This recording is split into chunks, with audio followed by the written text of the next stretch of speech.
Judoda hər rəng bir hekayə danışır.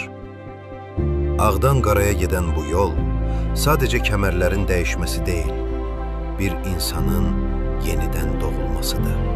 Ağ kəmər, yolun başlanğıcı.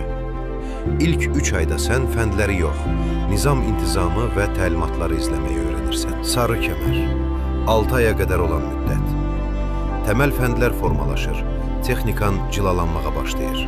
Narıncı kəmər, artıq sürət və zamanlamanın sehrini anlamağa başlayırsan. Hərəkətin dinamikasını hiss edirsən.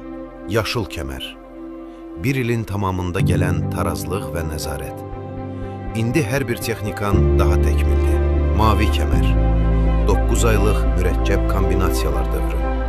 Təməl biliklərin artıq sarsılmazdır. Qəhvəyi kəmər, 2 ildən çox davam edən böyük əmək. Gücün zərifliklə birləşdiyi, mürəkkəb fəndlərin hakim olduğu zirvə öncəsi billə. Və nəhayət, qara kəmər. İllərlə sürən zəhmətin bəhrəsi. Bu yolun sonu deyil, bu ustalığın, əsl döyüşçü düşüncəsinin və liderliyin yeni başlanğıcıdır.